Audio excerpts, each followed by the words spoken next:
Hello, friends. Uncle Marv here with another episode of the IT Business Podcast. This is the regular Wednesday live show presented by NetAlly. And this is the show after a conference, which means I have no guest and we're going to chat about the conference. And I do have a question that was asked of me just about all weekend from both attendees and vendors that I will attempt to answer in the way that I did while we were at the conference. I'm going to talk about some of the vendors there, and I'm actually going to let me give a shout out to Eric Anthony and All Things MSP. His show was on just before mine on the YouTube, and he and the name escapes me, Schoenfeld, we're chatting about real estate in the mind. And it's a very good topic. And of course, I have a story about that because I'm going to be a little frazzled tonight because I didn't get my full time to prep for this show because the last 2 days I've been dealing with an issue. I will get into that as well. And then I've got a mix of Florida man stories. I actually have 3 separate stories that I want to share with you. And one of them is an announcement about the Python contest that I told you I would give you the updates on. So all of those a little bit later. First thing I want to do, though, is to say thank you to Paco and Rick and tell them that they put on a fantastic event. And it was probably, I'm not going to say in terms of attendance or things like that, but in terms of the community feeling at the event, it was probably one of the best that I've been to out of the 5. And that includes the 3 other conferences that preceded the TechCon. The first one, obviously, that we did as an unconvention was probably the first time we were able to experience a community feeling together as the podcasters of the group got to meet people that were listeners. We got to meet other IT business owners in the space. But for some reason, this past weekend was special. And I'm going to rank it up there. I do another show, and I actually talked about the conference that I attended. It's not really a conference, it's a reunion for a National Junior Achievement Conference that I did, attended 2 years as a delegate and 10 years as staff. And I talk about the community feeling that we have in that, it's 30, 40 years later. And the staff members at that conference, we got together in early August, and it was like we had just left each other. The last time we saw each other was 5 years ago. And we talked about the feeling of community there. TechCon 2024 was very similar to that. So we'll chat about that. But again, thank you to Paco and Rick for putting on the event. I want to give a shout out also to Vanessa, who did a lot of work helping to pull that show off. For those that do not know, Vanessa and Paco will be married in probably 21 days, 20 days or so. So she is Paco's right hand. She probably spearheaded a lot of stuff that we don't know about. So thank you to Vanessa as well. And of course, the planning committee, I'm not going to try to mention them all here, but everybody that was involved in putting together the content and helping with logistics, it actually turned out to be a great show. And I was glad to be a part of it there. I know that a lot of you are here to hear about the swag, both attendees and vendors. You saw me wearing the shades earlier. This is a nod to 2 of the vendors that, MSP Camp. This was their first time doing swag, and they did this little sunglass holder thing. And I told him, I said, well, you probably should have done the glasses, but the glasses were provided by Brooke and Scale Pads. So just a quick shout out to them for that. No, they're not the winners, and neither is Total, who came with this metal flashlight. And while we all love flashlights, first thing I got to do is test it and check it. And one thing I did tell Total is it needs to be a little brighter. It wasn't that bright of a flashlight, but thank you to Total for doing that. Another shout out to sponsor of the show and main sponsor of the podcast, Super Ops. And they put together this little screwdriver kit that, again, something we all need. And in the utility space, this would be fantastic. It's compact. And as you can see, it just has a slide-on cover. This can fit inside your go bag. Leave it in the trunk of the car so that you always have that there. I am going to wait in just a minute and reveal the winner of the swag. First, I want to say that, let's see here. Some of you had asked about shirts. Now, the conference did not do official shirts this year. And every year I've been making my own shirts. And each year, some of you start to ask, hey, how can I get a shirt? And this year was the first year that I made it available to attendees and or vendors. So I'm putting in the chat that will show up I know it'll show up in YouTube and the Facebook. I'm not sure if it shows up in LinkedIn because of the way that the chat integration works there. But if you're on LinkedIn watching, if you head over to YouTube or the Facebook, you can get the link now, or you can wait for the show to come out in the audio form, and the link will be in the show notes. That is a link to a page where you can buy a shirt. And there's two versions. I had the original version, which is the dry fit performance shirt. Most people like it. But because of an unnamed high maintenance person, there actually is now an added soft shirt edition. So there are two shirts available, sizes from medium all the way up to 3X, I believe. So you can get the 2024 version of the shirt there. I've also got a mug on the site there. So if you want to have a little memorabilia from the show, you can head over to my shop on Coffee and purchase yourself an item. The prices include shipping. So if you're saying, well, that's a lot for a shirt, well, because I've got to ship it. So the shipping cost is included there. So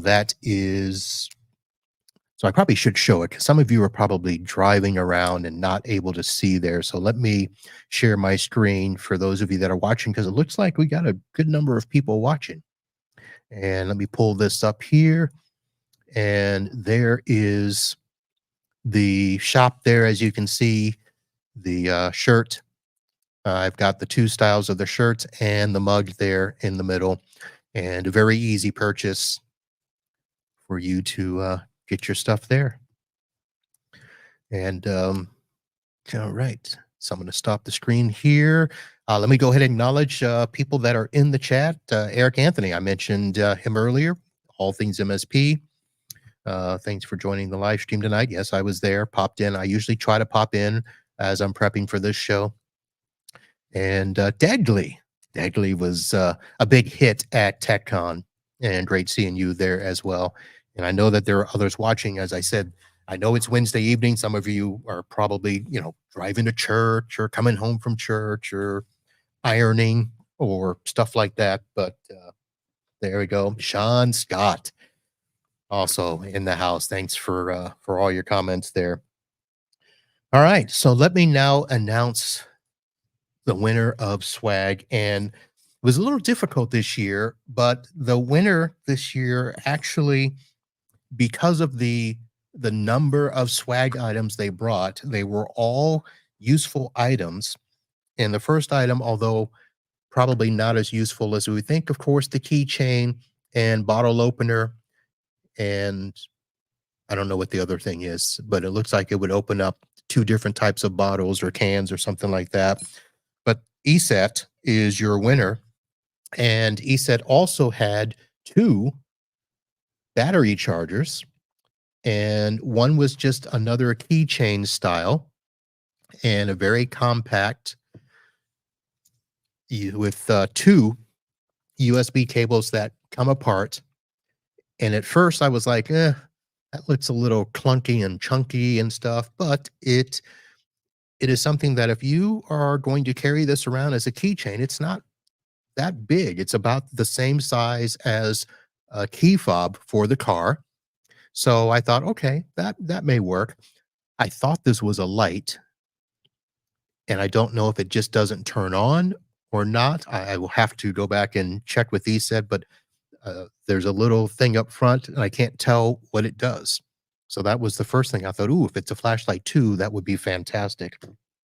And then, of course, the third item was this regular USB charger that is a decent size. It's, the size of most. It's 4,000 milliamps, which means it'll last you a long time. But it also is a wireless charger, and it's actually you've got to have a newer style phone or case that will work with it. It's not like your typical charger that will work with most phones and stuff. My phone worked with a lot of wireless chargers. It did not work with this. So normally I would have dinged a vendor for having products that aren't universal, but I think in the overall scheme of swag, ESET came through and had multiple items that were all beneficial there, and good deal. So ESET is the swag winner for TechCon 2024. I should also give another shout out because when I walked into the vendor hall, I almost had a little bit of a panic because I didn't see a bag at the front door, and I kind of fumbled around there. So I want to give a shout out to Inky, who had a bag close by, and to Temis. So there were two bags there. So luckily I didn't have to, scramble with how I was going to carry all this stuff around. Always have to have a vendor that brings bags to the conference. And I'm glad that there's multiples because at the big conferences, I sometimes got to get 3 or 4 bags. So thank you to those people that brought that. And speaking of vendors, all of the vendors at the conference, fantastic. Didn't have one incident. Well, let me rephrase that.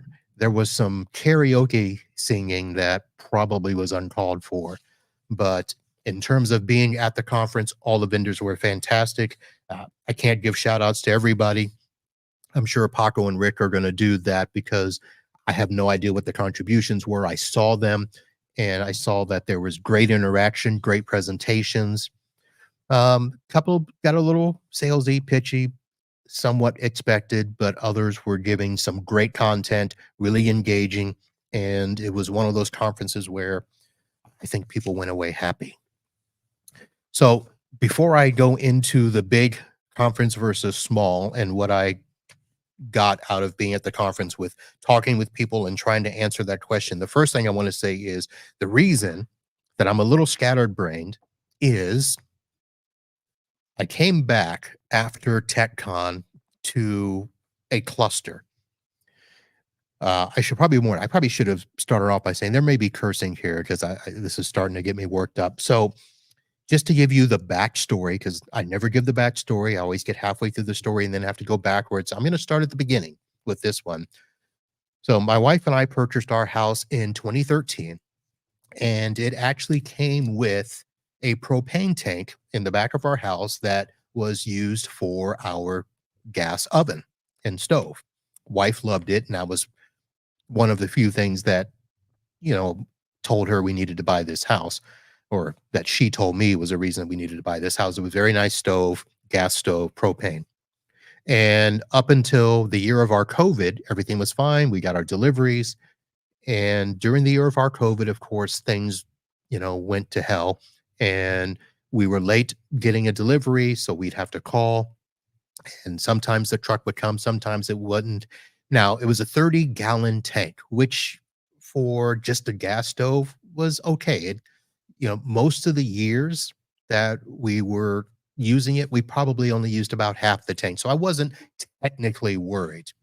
But in 2022, all of a sudden we had an issue.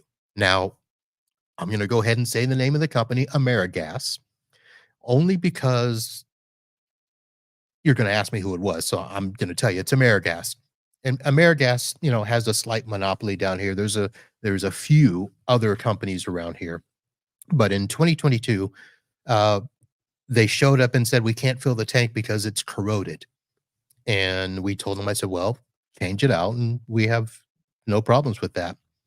Well, it took them probably 3 months to change it out because they kept having stupid issues. And it got a little bit frustrating. And let's just say, I know that Mike Smith worked for Amerigas years ago, and it was probably a fantastic company then. But right now, Amerigas sucks. I'm going to say it on the air. The experience that I've had with them just makes it to the point where I'm like, Amerigas sucks. So it took them 3 months to start to change out our tank. And then they didn't fill it. So they changed out our tank and gave us an almost empty tank. So we had to call to get it filled. And for some reason, we could not get a delivery. So again, 2022. So 2 years of struggling already after the year of our COVID. 2023 comes around and they tell us that, oh, well, we couldn't get behind your house. The fence was locked. So it's a damn lie. Our fence is not locked. We have a latch and there's a very easy little pull thing to get behind the house. And again, never had an issue before.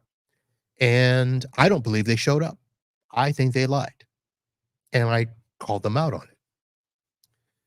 So it took us another few months to get them back out again. So 2024 comes around and they tell us that, hey, we're not servicing that size tank anymore.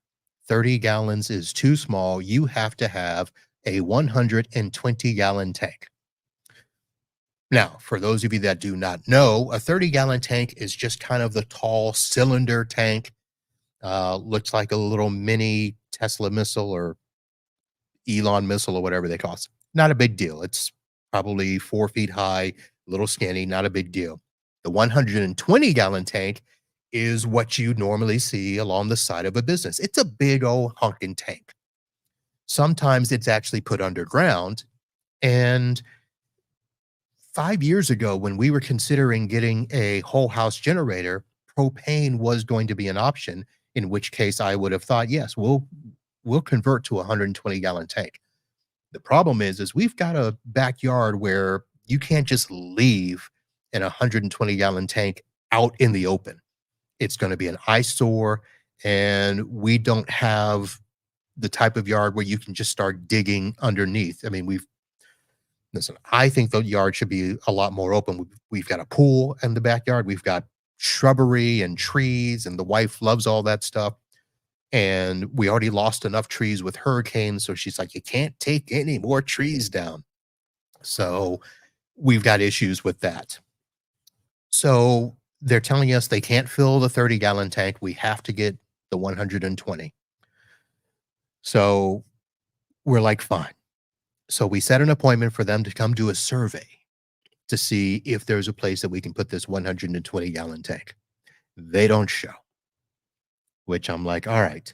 So we start shopping around for another propane person. So while I'm in TechCon or at TechCon in DC, officially Hanover, Maryland, for those of you that are technical, they show up unannounced, just pop at the door. And yeah, we're here to do the survey. And Kim doesn't know what to do. She can't interrupt me. I'm doing my thing at TechCon. So she lets them in. They do the survey. And I come back to an invoice for the survey. And I'm like, well, that's ridiculous. So Monday, I'm in the office and I get a text. Actually, Kim gets a text. I get an email that they're showing up for a delivery the next day. So Tuesday. And I'm like, there's no way that they could show up that fast. I didn't approve the location. I don't know where it's going or anything. So I call and they're like, oh no, this is for a regular propane delivery. And I had to argue with them and say, well, you told me you didn't service that tank. Oh, well, let us check our records. So let me just say, to keep this story short, we go through 3 days because Monday, Tuesday, and today we're going back and forth because eventually I got the appointment canceled. But then the next day it would pop up again for another delivery.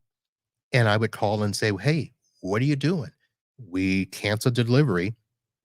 And by the way, why are you delivering when you're telling us you're giving us a new tank?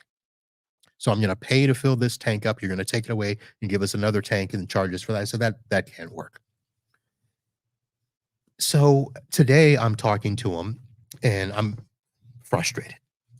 I'm a little angry and I'm cursing.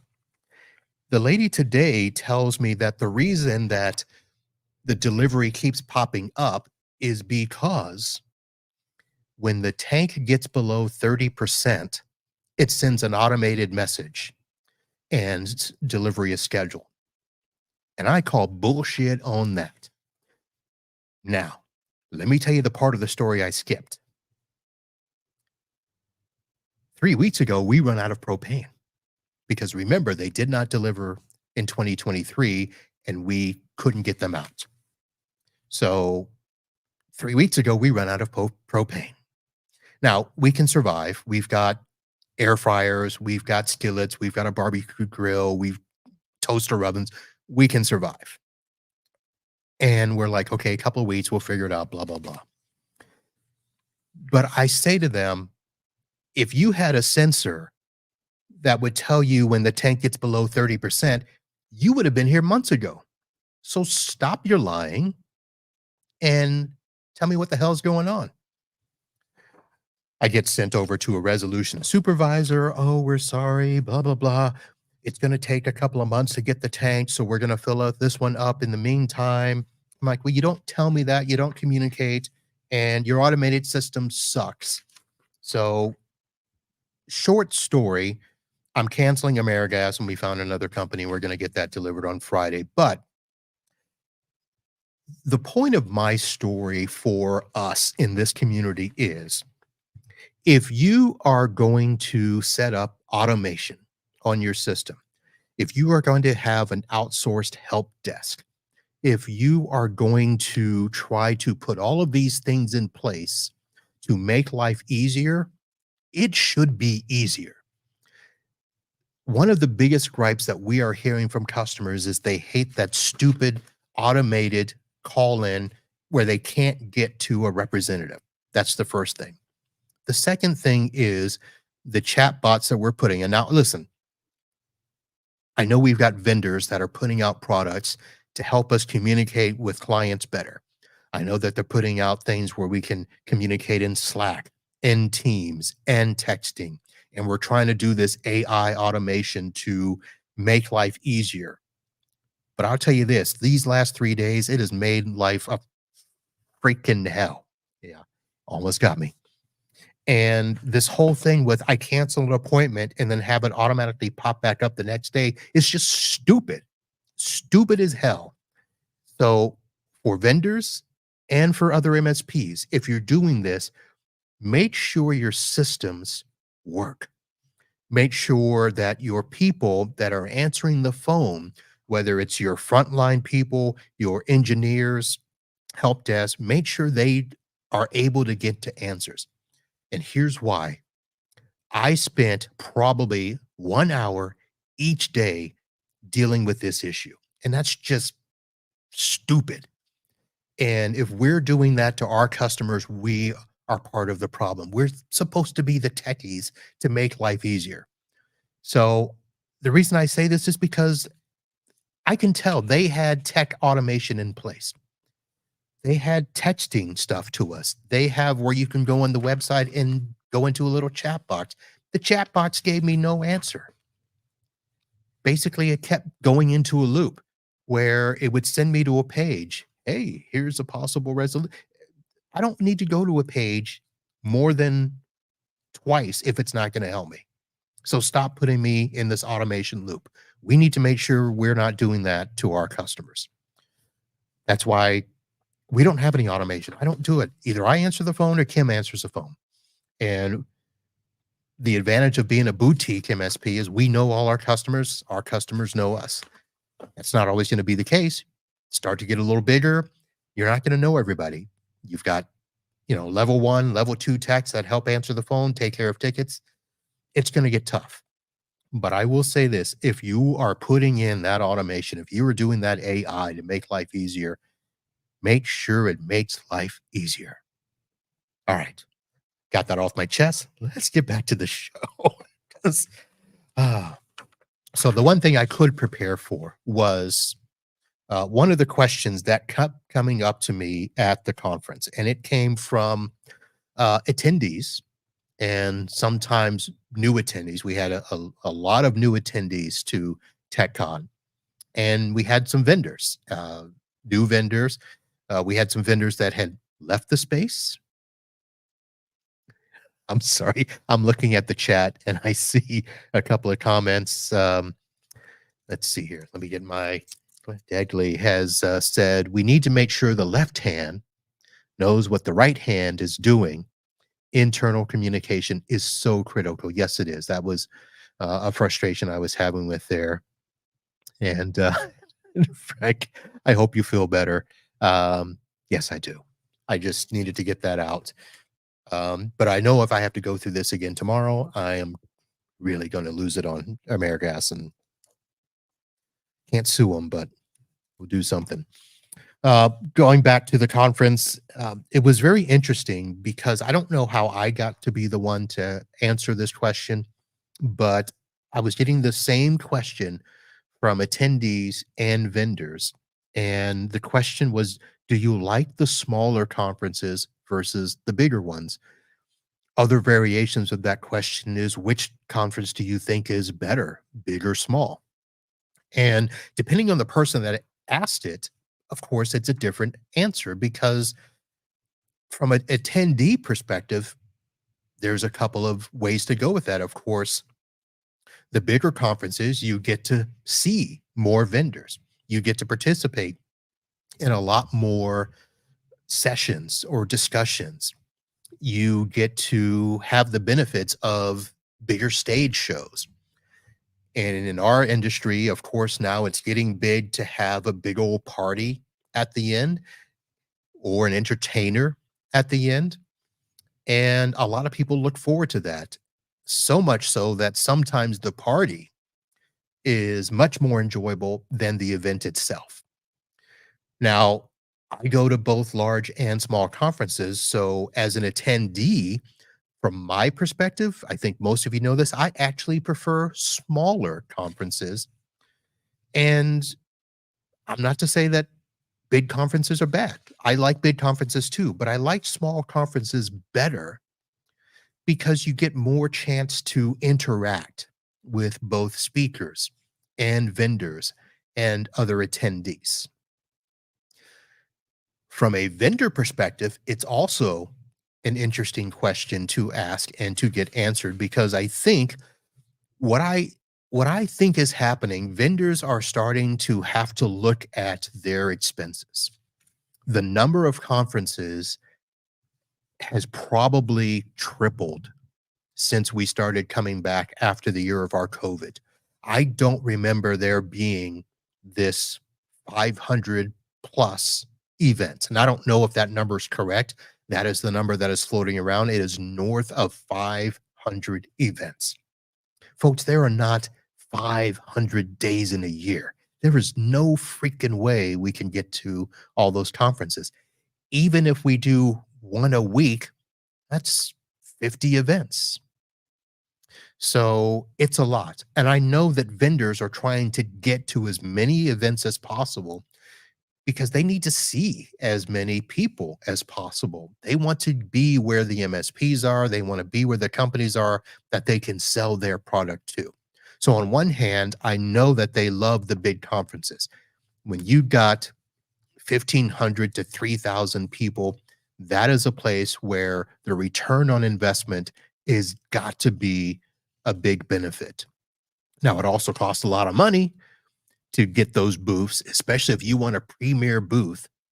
Because if you're in a vendor space where there are 100 plus vendors, you don't want to be stuck in the back corner. So, a lot of people spend a lot of money to do those booths, to be in the line of sight when you first walk into the room. On the other hand, vendors are like, man, we can't keep spending this much money. So they have looked to some of these smaller conferences.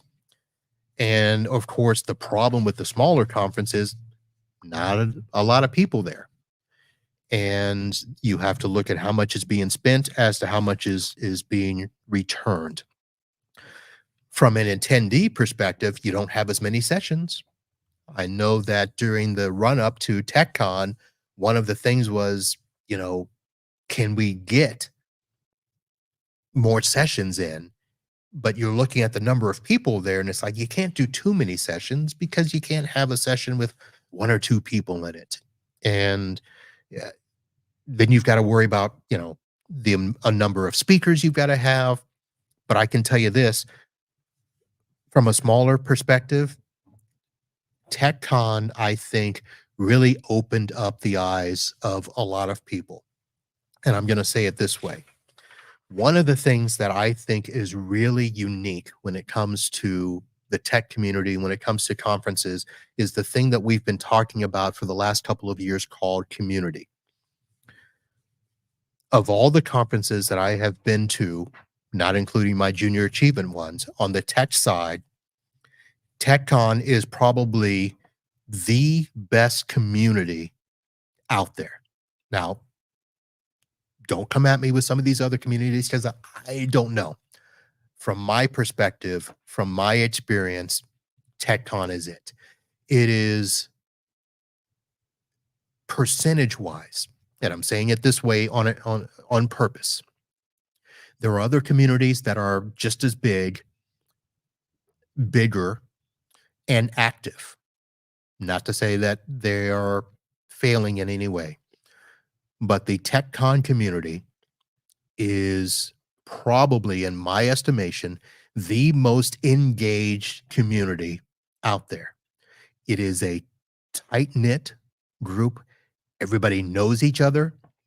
Everybody, for the most part, likes each other, but everybody respects each other.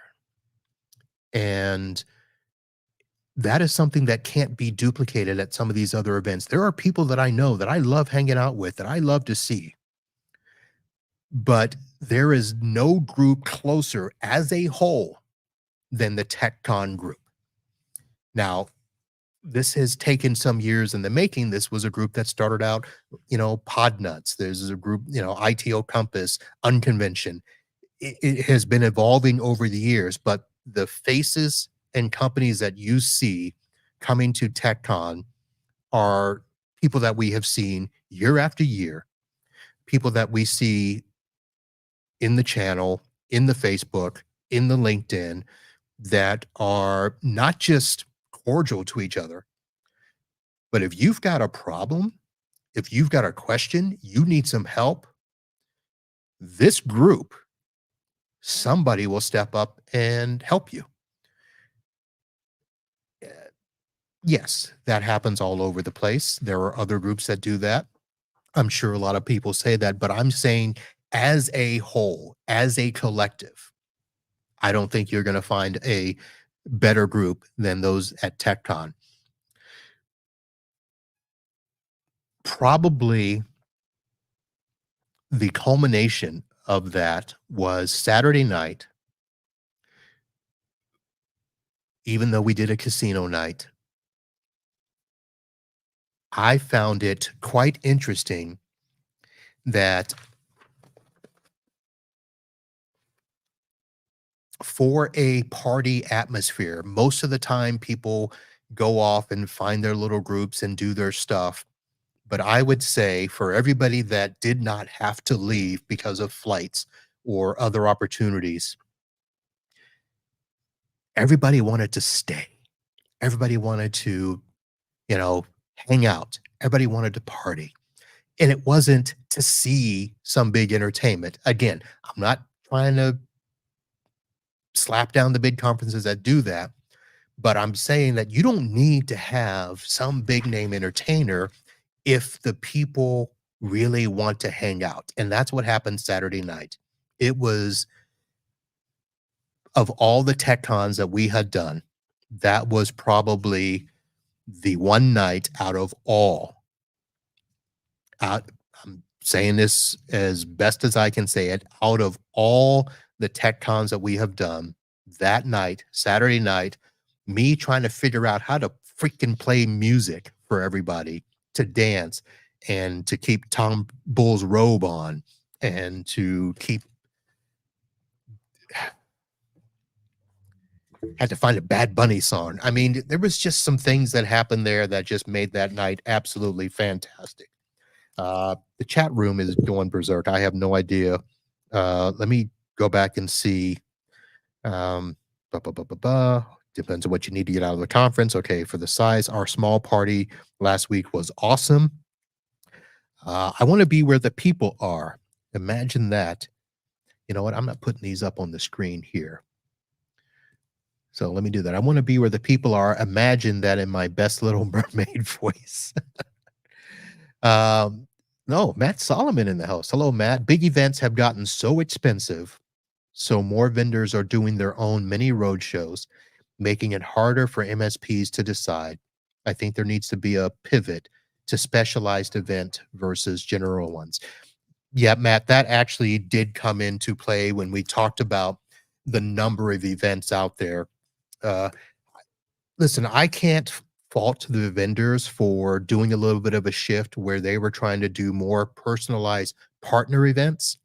And in that sense, you do want to create smaller events just for partners. More road shows, of course, to do that. You know, if you're going to go from one big conference to 5 road shows, well, there's your multiplier there. Uh, Road shows have their place. The mid-sized conferences have their place. You're Yeah, I don't know what the pivot is, but I can tell you this: we can't be having 500 conferences every year. Let's see what else has happened here. Frank, I really enjoyed the smaller size of this one.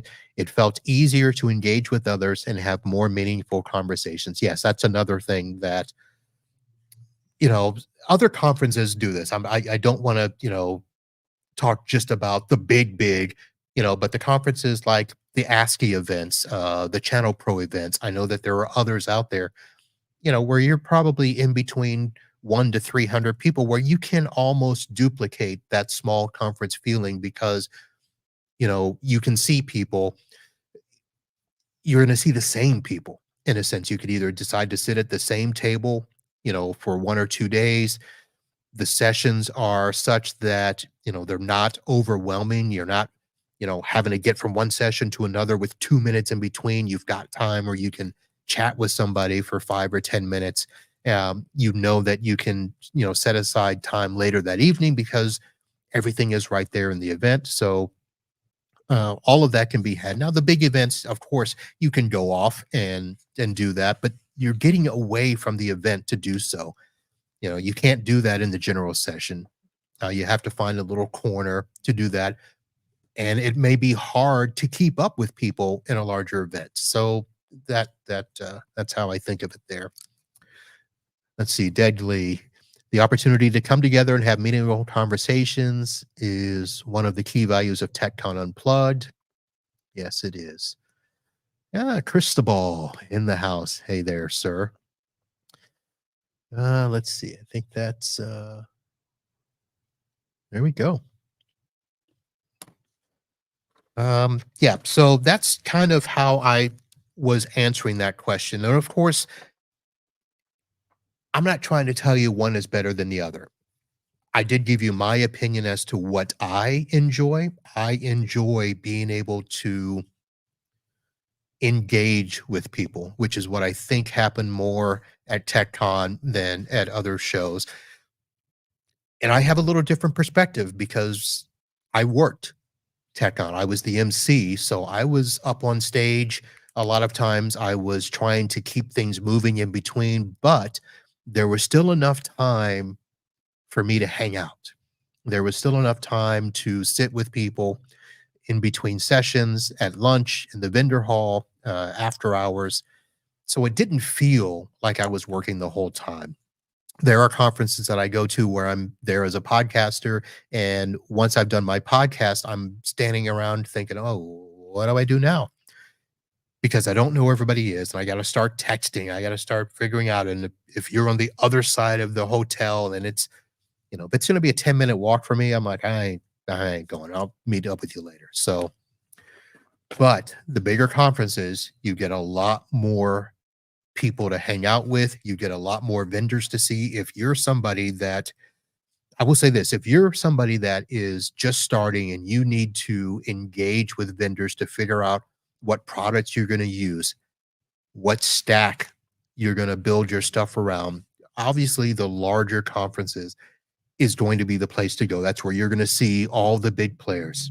And, if you need to figure out an RMM, a PSA, if you need to look at a help desk tool, if you need to figure out cybersecurity stuff, the bigger conferences is where you're going to see all of the vendors there. And you hopefully will get a chance to chat with them there. You'll definitely get your badge scanned and have them call you afterwards. And then you're going to be into you know, that hell of a time where you're trying to chat with vendors, set up demos and stuff like that. But again, that's a great thing. If you need to get up to speed on the products in the channel, the larger conferences are going to do that. It's not going to happen at the smaller conferences. I think we had 16 vendors at TechCon and not all the big players, but enough that you got a flavor. We had 2 help desk vendors there. We had, super ops there for your RMM PSA. We had Total there. We had ESET there for your, MDR stuff, but enough to get you started. But more importantly, you've got people that have used all of the products that if you want to get a real good feeling of what has worked for us, um, enough time to chat with people on that. So that's it. That was it was just interesting that I got that question and I probably had to answer that 10 to 15 times, which is why I thought, you know what? Let me take everything that I discussed with people and put that into the show. Instead of doing a conference recap with a bunch of people on here, I thought this would be a time to do that. And of course, if you've got, some comments, we got some in the chat there. If you want to, send a comment afterwards telling me I'm right or wrong, maybe there's some other points if you're listening after the fact in an audio show or replaying this video, throw a comment in there or send it to me by going to itbusinesspodcast.com and throwing that in there. So before I go over the Florida Man stories, let me go ahead and talk about sponsors real quick. Of course, thank you again to everyone that was there at TechCon. And of course, having sponsors there has really made it affordable for a lot of people to go. The ticket price wasn't outrageous and it was fantastic there. Sponsors of this show, NetAlly is the presenting sponsor. And of course, you've heard me talk about them. If you need a handheld portable network testing device to validate, network connectivity, internet connectivity, if you need to do performance testing across cables, it'll even do a basic cable test. It won't verify. Well, it will verify cable, but it won't certify a cable. But you can at least know, hey, does this cable work? It'll do that for you. So NetAlly, the sponsor there. Super Ops. Haven't drank much from the cup tonight, but they are the mug sponsor and also sponsor of the Florida Man segment, the unified PSA RMM tool designed for emerging and fast-growing MSPs. TrueGrid secure remote access that will, not have to make you reconfigure your firewall. So secure remote access, it'll do that VPN proxy with multi-factor authentication. Great for people and very easy to set up. Those are the big three. I've actually got an announcement coming up for a new vendor that you'll see shortly. But what you could do is head over to itbusinesspodcast.com, click on the sponsor tab. All of the current and even past sponsors are there that you can click and visit and uh, sign up for them, whether you get a free trial. I do not get a kickback from any of these. I don't think I do. I get the affiliate link. Let's see, StreamYard, which none of you have done. And Synchro is still on there. I think I got a referral credit for Synchro. But most of the others, they just support the show, and I ask for you to support them, and that is great. All right. Florida man. So the first thing I want to do is give an update. A couple of weeks ago, we had the 2024 Florida Python Challenge. And for those of you that do not know or did not hear the show, pythons have gotten to be absolutely ridiculous in our Everglades. And I'm only a few miles from the edge of the Everglades. We are just right north of Alligator Alley, the road that goes between East and West Florida through the Everglades. The Everglades is huge down here, folks, and we are getting more animals in the Everglades that should not be there.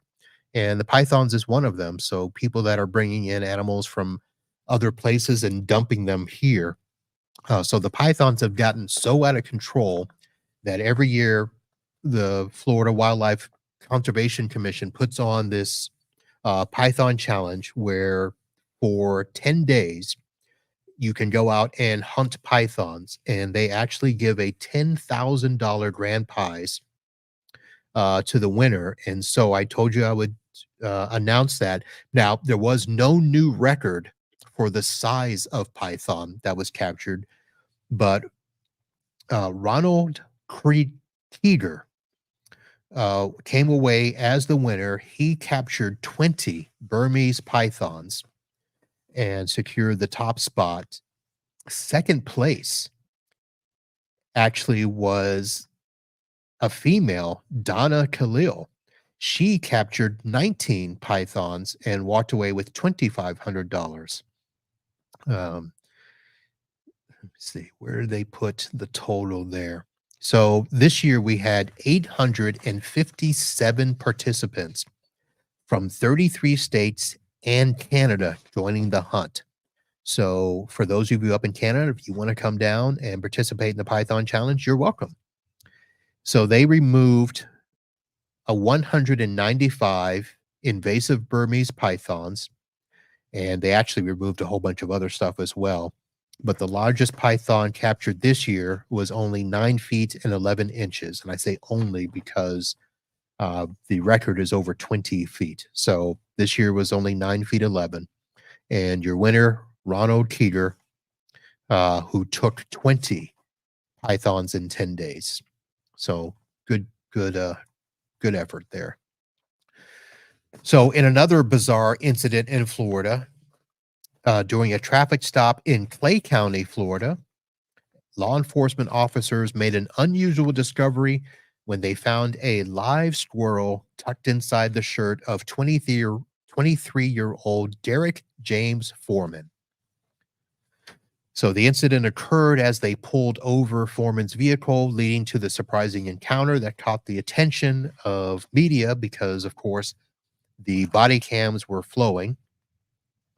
And I don't think it's technically illegal that he had the squirrel in his shirt, but another driver claimed that the squirrel in her shirt caused his erratic driving. So that, along with the fact that he was charged with DUI. So he was driving drunk with a squirrel in his shirt. and driving erratically. So I will have the stories to that. For those of you that want to know what happened to the squirrel, it was unharmed and promptly released back into the wild by authorities. And the third story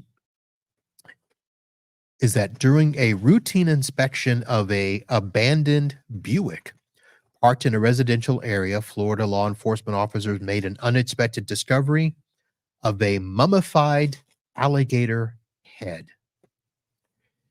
The reptile skull was not a fresh specimen, but had been dried out and preserved, resembling a museum artifact rather than a recent find. Let me see here. They don't know how long it was in the vehicle. And it was basically, let's see. I don't have the full story here, but yes, it was.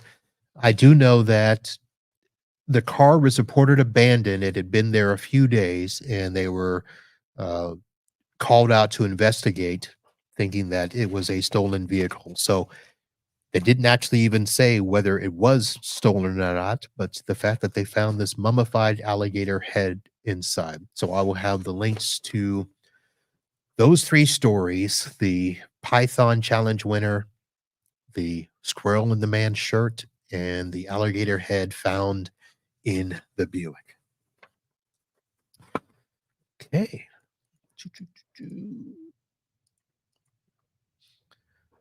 All right, folks, that is going to do it for this week's show. Of course, I did plan on having more for you. I plan on having a video with pictures of the conference and music and some more comments and stuff, but that will probably come later.